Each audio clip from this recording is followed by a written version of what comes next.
오늘 조선 공중비사는 사육신 집중분석의 제2탄으로 낙락장송으로 남은 지성인 성산문입니다.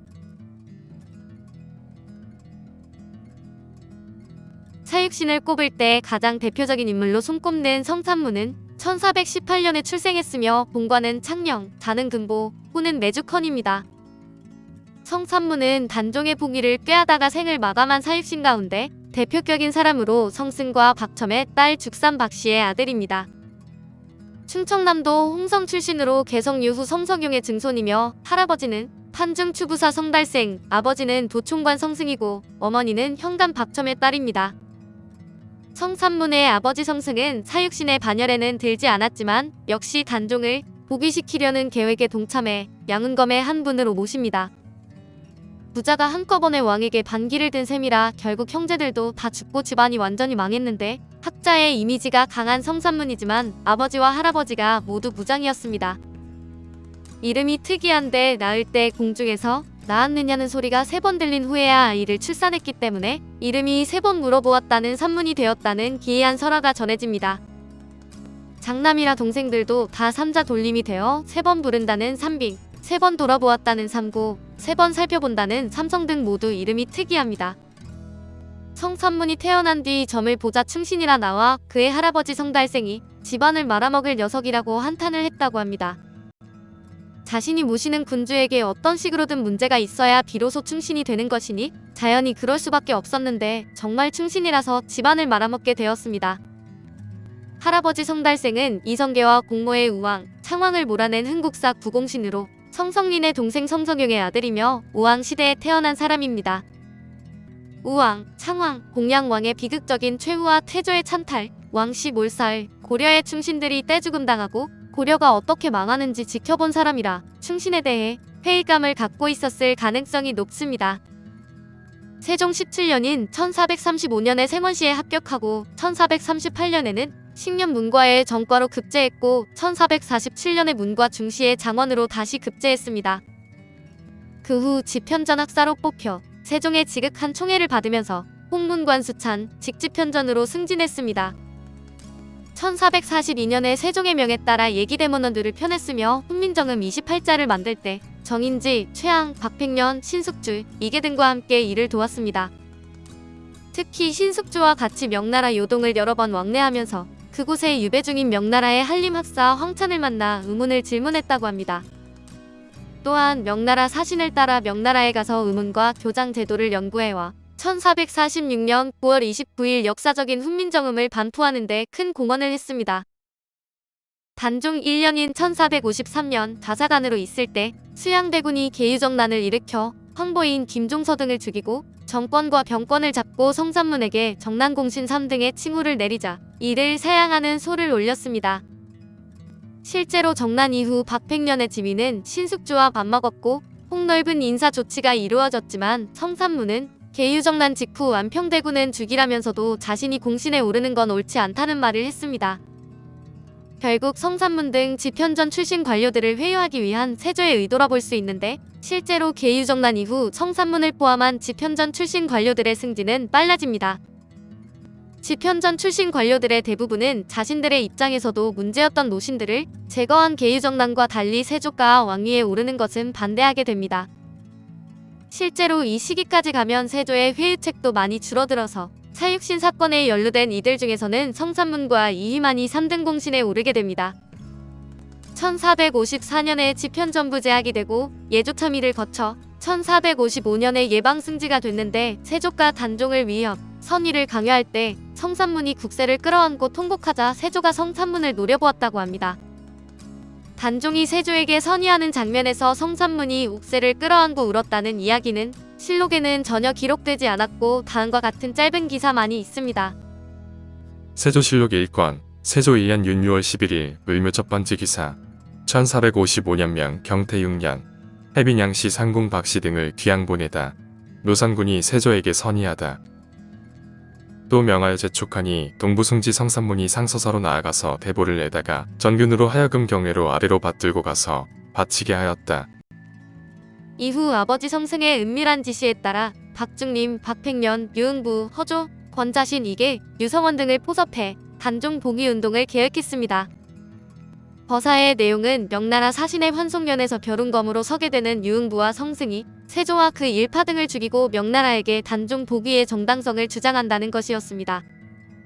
성삼문은 거사일 전날에 집현전에서 비밀 회의를 열고 아버지 성승과 유흥부, 박쟁 등 무신들에게는 세조와 윤사로, 권남 한명회를, 병조정랑 윤영손에게는 신숙주를 각각 제거토록 분담시켰습니다.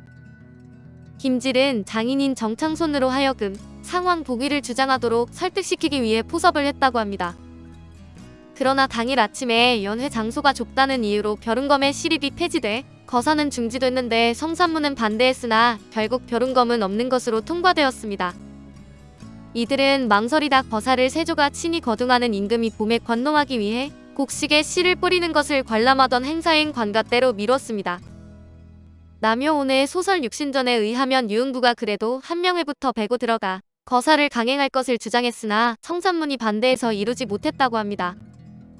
이때 사람들이 미적미적거리는 것을 보며 일이 제대로 성사되지 않을 것이라 생각한 김질이 장인인 정창손에게 가서 이 일을 털어놓았고 이들의 모의는 발각이 되었습니다.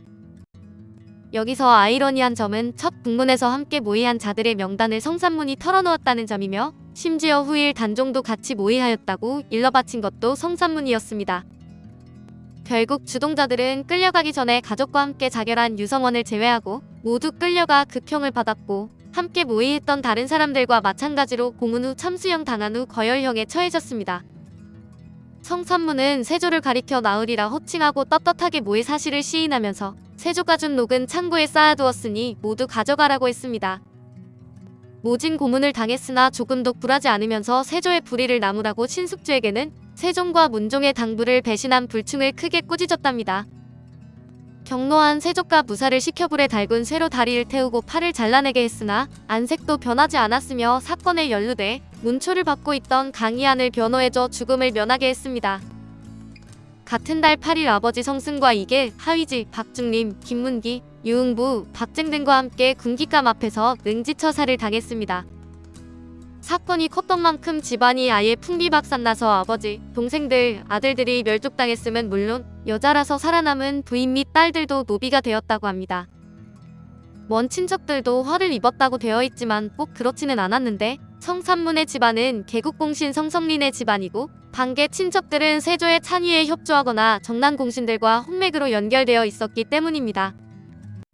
예를 들면 성삼문의 칠촌인 성봉조는 세조의 동서였는데 화를 입은 사람들은 성삼문의 조부인 성달생의 직계손 즉 성삼문 입장에서는 사촌 범위 이내에 한정되었습니다. 집안에서 내려오는 이야기에 따르면 둘째 아들만이 몰래 도망쳐 성씨를 바꾸고 살아서 지금까지 집안이 이어지는 것이라고 합니다. 실록의 기록에 따르면 성삼문의 아내는 차산, 딸은 효옥이라고 기록되어 있으며 이들은 박종우에게 주어졌다가 성종 6년인 1475년에 석방됩니다. 더 큰 문제는 이들이 복위시키려던 단종마저도 이 일에 연루된 것인데 단종이 연루되었다는 말 자체가 성삼문의 입에서 나왔다고 실록은 기록하고 있습니다. 실제로 단종을 생각했다면 목숨 걸고 비밀로 붙여야 했을 일이었다는 점에서 완벽한 배신이지만 고문에 의한 충격 등으로 잠시 냉정을 잃은 것이라고 볼 수도 있습니다. 이때까지 형식상이나마 상황 대접을 받고 있던 단종은 아예 폐위되었고 노산군으로 강등되어 강원도 영월에 청량포로 귀향을 가 의도는 좋았지만 결과가 안 좋았던 전형적인 예라고 할 수 있습니다. 훗날 숙종 시절에 단종이 신원되면서 같이 복권되었고 영조 시절에는 이조판서로 추증되었는데 희생당한 다른 이들과 함께 김시습이 몰래 시체를 수거해 노량진에 묻었습니다. 기존의 강직한 충신 이미지를 떠올리는 사람들로서는 의외이겠지만 실제 성삼문은 평소에는 밝고 유머러스한 성격이었으며 실없는 농담을 잘하는 사람이었다고 합니다. 세조 4년 9월에 성삼문을 죽인 세조와 신하들이 술판을 벌였는데 취한 정인지가 세조에게 반말을 해서 경악한 신하들이 정인지는 성삼문이랑 똑같은 역적이니 목베어 죽여야 한다고 주장했답니다. 이후 성종 시절 유자광이 한명회를 저격한 적이 있었는데 이때도 한명회는 성삼문, 남이, 이시애를 역적으로 거론하며 역적들이 난을 일으킬 때마다 자신을 해하려 했다고 상소를 올렸답니다. 이런 점을 보면 사육신들 중에 성삼문이 대표격으로 여겨진 모양인데 세종 시절 이성계의 팔준말을 소재로 찬문을 써서 1등으로 뽑힌 적도 있었습니다. 격꽃의 임명. 북소리 둥둥 울려 목숨 재촉해. 해도 예육사. 고개 돌려 바라보니 해는 기울어. 황천무일점. 황천 길은 주막 한 곳 없다니. 금야 속수가 이 밤을 네 집에서 묵어갈고. 수영산 바라보며 이제를 하나노라. 줄여 죽을 찐들 채미도 하는 것인가. 비록의 푸사의 것인 듯 그 네 땅에 낳는가. 이 몸이 죽어가셔 무엇이 될꼬 하니. 복례산 제1봉에 낙낙장송 되어야 이셔. 백설이 만건곤할 제 도교 청청하리라. 교과서에도 실릴 정도로 유명한 시들이 성산문의 작품이라는 말이 있는데 그럴 가능성은 거의 없고 저자불명이었던 시들이 1728년 김천택의 청구영원에서부터 성산문이 지은 것으로 등장합니다. 더 재미있는 것은 청구영원에서 작자 미상으로 수록된 시조들이 병화 가곡집, 가곡원류 등 후대의 저작으로 가면서 유흥부, 이계, 박팽년 등 다른 사육신의 작품으로 둔갑을 하기도 합니다.